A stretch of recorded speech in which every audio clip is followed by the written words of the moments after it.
പ്രിയപ്പെട്ട സുഹൃത്തുക്കളെ, ഞാൻ കൃഷ്ണപ്രസാദ്, അഡ്വക്കേറ്റാണ്. അഡ്വക്കേറ്റ് ഫോർ ജസ്റ്റിസ് എന്ന സംഘടനയുടെ ജോയിൻറ്റ് സെക്രട്ടറിയും കൂടിയാണ്. ഞാൻ ഇന്ന് നിങ്ങളുടെ മുമ്പിൽ അവതരിച്ചിരിക്കുന്നത് അതീവ ഗൗരവമായൊരു കാര്യം, ജനാധിപത്യത്തെ സംബന്ധിച്ചുള്ള ഇലക്ഷൻ നടപടികളെ സംബന്ധിച്ചുള്ള അതീവ ഗൗരവമായൊരു കാര്യം പറയുവാൻ തന്നെയാണ്. അതായത് ഇലക്ഷനിൽ ഒന്നിൽ കൂടുതൽ സ്ഥലത്ത് നിൽക്കുക, രണ്ട് സ്ഥലത്തും ജയിക്കുകയാണെങ്കിൽ ഒരെണ്ണം റിസൈൻ ചെയ്യുക, വീണ്ടും ഇലക്ഷനിൽ വരിക എന്ന നടപടികൾ ഇവിടെ സാധാരണ ഉള്ളതാണ്.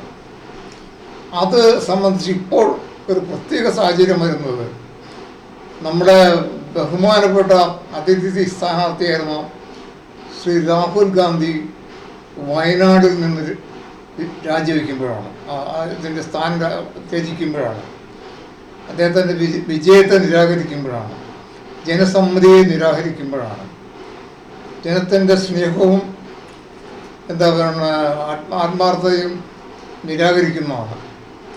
എന്താണെന്ന് വെച്ചാൽ വേറൊന്നുമല്ല, അതീവ ഗൗരവമാകുന്നത് അനേകം അദ്ദേഹത്തിന് കിട്ടിയ ഭൂരിപക്ഷം കേരളത്തിൻ്റെ ചരിത്രത്തിൽ തന്നെ ആദ്യമായിരിക്കാം.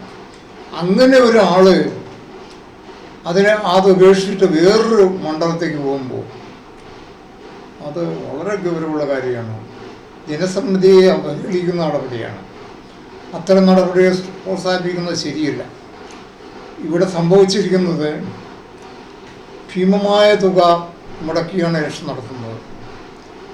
നമ്മളൊരു വികസിത രാഷ്ട്രമൊന്നുമല്ല, നമുക്ക് ധൂർത്തടിക്കാൻ പണമില്ലാത്ത രാജ്യമാണ്. അതുകൊണ്ട് ഒന്നിൽ കൂടുതൽ മണ്ഡലത്തേക്ക് ഒരെണ്ണം ത്യജിക്കുകയും ചെയ്യുമ്പോൾ ഉണ്ടാകുന്ന ഇലക്ഷൻ ചിലവ് നമുക്ക് താങ്ങാവുന്നതല്ല. ആ സാഹചര്യത്തിൽ അങ്ങനെ ഉണ്ടാകുന്ന ഇലക്ഷൻ ചിലവ് ആ സീറ്റ് ത്യജിക്കുന്ന ആളുകളുടെ ഇന്ന് ഈടാക്കേണ്ടത് തന്നെയാണ്. അല്ലെ അവർ സ്വയം ഗവൺമെൻറ്റിൽ കൊണ്ട് അടയ്ക്കണം. അതാണ് മര്യാദ. അത് വേറൊന്നും കൊണ്ടല്ല, അതിപ്പോൾ ഒന്നിൽ കൂടുതൽ സ്ഥലത്ത് മത്സരിക്കാൻ അനുവദിക്കുന്നുണ്ട് RP ആക്ട്. അത് ശരി തന്നെ. RP ആക്ടൊക്കെ നിൽക്കുമ്പോൾ തന്നെ ഭീമമായ ചിലവ് വരുന്ന ഈ കാര്യത്തിൽ പണം അടയ്ക്കണമോ തിരിച്ചടപ്പിക്കണമെന്നുള്ളത് ഒരിടത്തും പറയുന്നില്ല. ഒരിടത്തും പറഞ്ഞില്ല എന്നുകൊണ്ട് തന്നെ തിരിച്ചടയ്ക്കണം. പ്രത്യേകിച്ച് നമ്മുടെ കൺട്രോളർ ആൻഡ് ഓഡിറ്റർ ജനറലിൻ്റെ പൊതു സമീപനം ഈ പൊതു ഖജനാവിനെ അല്ലെങ്കിൽ പബ്ലിക് ഫൈനാൻസിനെ ബാധിക്കുന്ന കാര്യത്തിൽ എന്താണ് നമുക്ക് അത് ഇൻഫ്രാസ്ട്രക്ചേഴ്സ്, അതായത് പ്രയോജനരഹിതവും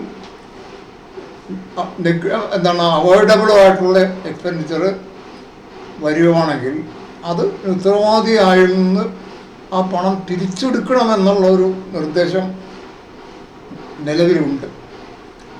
അത് ഈ സർക്കാർ ജീവനക്കാരൻ്റെ ഓഫീസിൽ പോയാലും എവിടെ പോയാലും അനാവശ്യമായ ചിലവുകളുണ്ടാക്കുക, അനാവശ്യമായ ചിലവുകളുണ്ടാക്കുക തിരിച്ചു പിടിക്കണം. കാരണം ഇത് ഈ നാട്ടിൽ, നമ്മുടെ നാട്ടിൽ പൈസ ഇല്ലാതെ മാരക രോഗങ്ങൾ ചികിത്സിക്കാൻ കഴിയാത്തവരുണ്ട്, കടം മൂലം ആത്മഹത്യ ചെയ്യുന്നവരുണ്ട്, കോളേജിൽ പഠിക്കാനൊക്കെ ലോൺ എടുത്തിട്ട് അത് തിരിച്ചടയ്ക്കാൻ പറ്റാത്ത രക്ഷിതാക്കളും കുട്ടികളും ഉണ്ട്. അങ്ങനെ അതിദാരുണമായ ചുറ്റുപാടുകൾ കഴിഞ്ഞു പോകുന്ന ഒരുപാട് കുടുംബങ്ങളുണ്ട് നമ്മുടെ നാട്ടിലുണ്ട്. നമ്മുടെ കേരളത്തിൽ മാത്രമല്ല, ഇന്ത്യ മുഴുവനുണ്ട്. അപ്പോൾ ഇന്ത്യൻ ഖജനാവിൻ്റെ പണം നഷ്ടപ്പെടുത്താതിരിക്കാനായിട്ടുള്ള ചുമതല എല്ലാ അധികാരികൾക്കുള്ളതാണ്. അത് ഇലക്ഷൻ കമ്മീഷനുമുണ്ട്. ഇലക്ഷൻ കമ്മീഷൻ അവർക്ക് കൊടുത്തിരിക്കുന്ന തുക ഇത്തരം രീതിയിൽ ഇത്തരം ലക്ഷറി എന്ന് പറയാം, അന്നീ കൂടുതൽ എന്നൊക്കെ പറഞ്ഞാൽ ഇത്തരം ലക്ഷറിക്ക് വേണ്ടി ചിലവാക്കാനുള്ളതല്ല. അത് ഇലക്ഷൻ്റെ പ്രോസസ്സിന് വേണ്ടി അനിവാര്യമായ കാര്യങ്ങൾക്ക് വേണ്ടിയുള്ളതാണ്. ഇവിടെ അതല്ല, അനാവശ്യമായ രീതിയിൽ രണ്ടിടത്ത് നിന്നിട്ട് ഒരെണ്ണം രാജിവെക്കുകയാണ്. ഇതെങ്ങനെ നമുക്ക് ക്ഷമിക്കാൻ പറ്റും? ജനസമ്മതിയുടെ മുമ്പിൽ കാത്തിച്ച് തുപ്പുകയാണ് അത് വേണ്ടെന്ന് പറയുന്നത്. ആ ലക്ഷക്കണക്കിന് ആളുകളുടെ ഭൂരിപക്ഷത്തെ കാക്കിച്ച് തുപ്പുന്ന നടപടിയാണ് വേണ്ടെന്ന് പറയുന്നത്. അത് മാത്രമല്ല, പൊതുഖജനാവിനുണ്ടാകുന്ന നഷ്ടം സഹിക്കാവുന്നതല്ല. ഈ ഗാന്ധിജി പറഞ്ഞിട്ടുണ്ട്, ഒരു പോളിസി എടുക്കണമെങ്കിൽ ഏറ്റവും താഴെക്കടവൻ്റെ മുഖത്ത് നോക്കിക്കൊണ്ടെടുക്കാൻ, ഏറ്റവും താഴെക്കടയുള്ളവൻ്റെ ബുദ്ധിമുട്ടവൻ്റെ മുഖത്ത് നോക്കിക്കഴിഞ്ഞാൽ നമുക്ക് ഈ കാര്യത്തിൽ ആ പൈസ പിടിക്കണമെന്നേ പറയാവുള്ളൂ. ഇത് പ്രത്യേകിച്ച് ഒരു ഗാന്ധി എന്ന പേരുള്ള ഒരാളും കൂടെയാണ് ചെയ്യുന്നത്. ആര്? രാഹുൽ ഗാന്ധി. ഗാന്ധിയുടെ പേരുള്ള ആൾ ഗാന്ധിയൻ അപ്രോച്ച് എന്നുകൊണ്ട് ഇതിനെ കാണുകയും ഇതിന്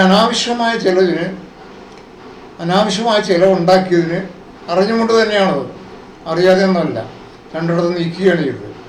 അത് തിരിച്ചടയ്ക്കണം, ഖജനാവിലേക്ക് തിരിച്ചടച്ചില്ലെങ്കിൽ ഇലക്ഷൻ കമ്മീഷന് അത് തിരിച്ചടയ്ക്കാനുള്ള നടപടികളിലേക്ക് പോകണം. എന്നാൽ മാത്രമേ ഒരു കെട്ടുറപ്പുള്ളൊരു ഇലക്ഷൻ കമ്മീഷൻ ആവുള്ളൂ. അല്ലെങ്കിൽ എന്താണ്, നമ്മുടെ ഈ ചില അമ്പലപ്പുറമ്പിലൊക്കെ നടക്കുന്ന മുച്ചുട്ടികളിക്കാരുടെ സമീപനമാണ്. കിട്ടിയ അവിടെ വെച്ചിട്ട് എടുത്ത് അങ്ങനെയുള്ള ഒരു സമീപനമല്ല നമുക്ക് ആവശ്യം. പവിത്രമായൊരു ചടങ്ങാണ് ഇലക്ഷൻ. അതിൻ്റെ പവിത്രതയെ അവഹേളിക്കുന്നതാണ്, നിന്നിട്ട് മാറിക്കളയാവുന്നതാണ്. ആ പവിത്രത തിരിച്ചു കൊണ്ടുവരണമെങ്കിൽ, ആ പവിത്രത നിലനിർത്തണമെങ്കിൽ ഇത്തരം കാര്യങ്ങൾ കർക്കശ നടപടി ഗവൺമെൻറ് തയ്യാറാണ്, ഇലക്ഷൻ കമ്മീഷൻ തയ്യാറാണ്. അല്ലെങ്കിൽ നിൽക്കുന്ന ആൾ സ്വയം ബോധ്യപ്പെട്ടുകൊണ്ട് ആ ചിലവ് കൊണ്ട് തിരിച്ചടക്കാൻ തയ്യാറാണ്. എത്രയോ മാൻ പവറാണ് ഇലക്ഷൻ പ്രോസസ്സിന് വേണ്ടി അല്ലാതെ ചെലവഴിക്കണം. എത്രയോ പാർട്ടിക്കാരുടെ അധ്വാനമാണ് ഈ ഇലക്ഷൻ ഇത്രയും ഭൂരിപക്ഷം ഉണ്ടാക്കുന്നത്. എത്രയോ ആളുകളുടെ കഷ്ടപ്പാടാണ് ഇതിനുണ്ടായത്. അതോടൊപ്പം തന്നെ ഏതൊരു കക്ഷിയുടെ ഭാഗത്തുനിന്നും ഉള്ള നഷ്ടങ്ങളുണ്ട്. ഇനിയിപ്പോൾ ഇലക്ഷൻ വീണ്ടും എതിർക്കുന്ന സ്ഥാനത്ത് വീണ്ടും പൈസ കൊടുക്കണം. ഒരു പക്ഷേ ആ പൈസയും കൂടെ ഇദ്ദേഹത്തിൽ നിന്ന് ഈടാക്കേണ്ടതാണ്. അവർക്ക് സഹായം കൊടുക്കാൻ തയ്യാറാണ്. ഇതിൽ നിന്ന് പിൻവാങ്ങിയ ആളുണ്ടല്ലേ, ഇലക്ഷൻ റിസൾട്ട് വന്നപ്പോൾ ഞാൻ വേണ്ടാന്ന് തീരുമാനിച്ച ആള് എതിരായിട്ട് മത്സരിക്കുന്ന ആളുകളുടെ ചെലവ് എടുക്കാനുള്ള സാമാന്യ മര്യാദ ചെയ്യേണ്ടതാണ്. കാര്യം ഇത് എതിരാളികളായി മത്സരിച്ചവർ പൈസ കളയിപ്പിക്കുന്നത് ശരിയല്ല. വലിയ സാമ്പത്തിക ഫണ്ടൊന്നും ഇല്ലാത്ത ഇവിടെ മത്സരിച്ച CBIക്കും ഇവിടുത്തെ സ്റ്റേറ്റിലെ മെയിൻ ഇതായിട്ടൊന്ന് CBI ആണ്. CPIക്കൊന്നും വലിയ അമിതമായ സാമ്പത്തിക ശേഷിയുള്ളതായിട്ട് എനിക്കറിവില്ല. പിന്നെ അവർ ജനങ്ങളിൽ നിന്ന് പിരിക്കുകയും അവരുടെ ഇതിൽ നിന്നുണ്ടാക്കുന്ന പണമാണ്. അതെങ്ങനെ കളഞ്ഞു പിടിച്ച്, ഒരു പ്രാവശ്യം കളഞ്ഞു പിടിച്ചു, വീണ്ടും അവർ കളഞ്ഞു പിടിക്കുവാണെങ്കിൽ ആ ചിലവെങ്കിലും ഈ സ്ഥാനത്യാഗം ചെയ്താണല്ലോ. ഇലക്ഷൻ്റെ സമ്മതി വേണ്ട എന്ന് പറഞ്ഞ് ത്യാഗം നടത്തിയ ആൾ ഏതാണെങ്കിലും, രാജീവ് ഗാന്ധി രാഹുൽ ഗാന്ധിയാണ്, വേറെ ഏത് നേതാവാണെങ്കിലും ഇന്ത്യ പല സ്ഥലങ്ങളിലും ഉണ്ടായിട്ടുണ്ട്. അല്ല രാഹുൽ ഗാന്ധി എന്നൊരാളൊരാൾ മാത്രമല്ല, പല സ്ഥലങ്ങളിലും പല പാർട്ടികളിലും ഇതുപോലെ ഒന്നിൽ കൂടുതൽ ജയിച്ചു കഴിയുമ്പോൾ രാജിവെക്കുകയൊക്കെ ചെയ്യുന്ന നടപടികളുണ്ട്. അത് കർക്കശമായ രീതിയിൽ നേരിടാൻ ഇലക്ഷൻ കമ്മീഷൻ കേന്ദ്ര ഗവൺമെൻറ് തയ്യാറാണ്. അല്ലെങ്കിൽ അത് വളരെ ഗുരുതരമായ പ്രത്യാഘാതങ്ങളുണ്ടാകും. നമ്മുടെ പ്രോസസ്സിനെ തന്നെ അവഹേളിക്കപ്പെടുകയാണ് ചെയ്യുന്നത്. വോട്ട് ചെയ്ത് അവഹേളിക്കപ്പെടുകയാണ് ചെയ്യുന്നത്. ഒരിക്കലും അത് അനുവദിച്ചു കൊടുക്കാൻ പാടില്ല. അതുകൊണ്ട് ഈ പണം മൊത്തം കൊണ്ടുപോയി അടയ്ക്കുകയും പുതിയ രാഹുൽ ഗാന്ധിയുടെ കാര്യത്തിലാണെങ്കിൽ അദ്ദേഹത്തിൻ്റെ സഹോദരി തന്നെയാണ് മത്സരിക്കുന്നതെന്ന് അറിയാൻ കഴിഞ്ഞേക്കുന്നത്. പക്ഷെ അത് നല്ലത് തന്നെ, സഹോദരി ആരെങ്കിലും മത്സരിക്കണമല്ലോ. പക്ഷേ ഈ ചിലവിൻ്റെ കാര്യത്തിൽ അതീവ ഗൗരവമായ കാര്യമാണ്. ഇത് പാവങ്ങളുടെ പൈസയാണ്, സർക്കാരിൻ്റെ പണം എന്ന് പറഞ്ഞാൽ. ഇപ്പോൾ GST വന്നതോടുകൂടി മാസീവായിട്ടും സ്വീപ്പിങ്ങുമായിട്ടാണ് ടാക്സേഷൻ. ഒരു കുഞ്ഞിനെ പോലും ടാക്സേഷന് ഒഴിവാക്കുന്നില്ല. തെണ്ടികൾക്ക് പോലും, ബഗേഴ്സാണെങ്കിൽ ആ പണം കൊണ്ട് 1 കിലോ അരി വാങ്ങിച്ചാൽ അതിന് GST പോകും. ഒരു തെണ്ടി ഉണ്ടാക്കുന്ന പൈസയിൽ 1 കിലോ അരി വാങ്ങിക്കുവാണെങ്കിൽ GST ടാക്സ് ഉണ്ട്.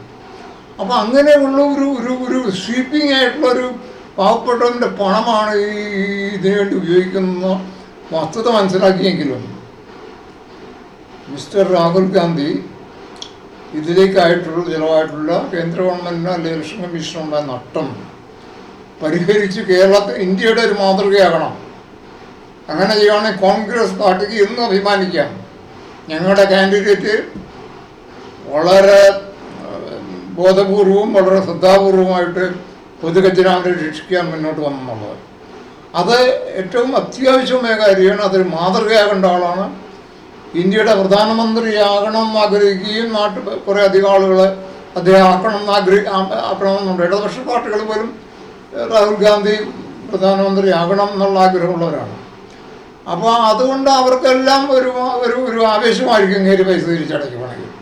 അതുകൊണ്ട് അങ്ങനെ തിരിച്ചടച്ചുകൊണ്ട് ഇന്ത്യയിൽ ഇത് മറ്റു രാജ്യങ്ങളിൽ എനിക്കറിയില്ല, RP ആക്ടിൽ ഒന്നിൽ കൂടുതൽ ഇങ്ങനെ മത്സരിക്കാമെന്നുണ്ട്. പക്ഷേ അതിൻ്റെ കൂട്ടത്തിൽ ഈ ചിലവ് ചിലവ് നഷ്ടം പരിഹരിക്കാൻ ഈ കാൻഡിഡേറ്റ് തയ്യാറാകണമെന്നും കൂടെ വേണ്ടതാണ്.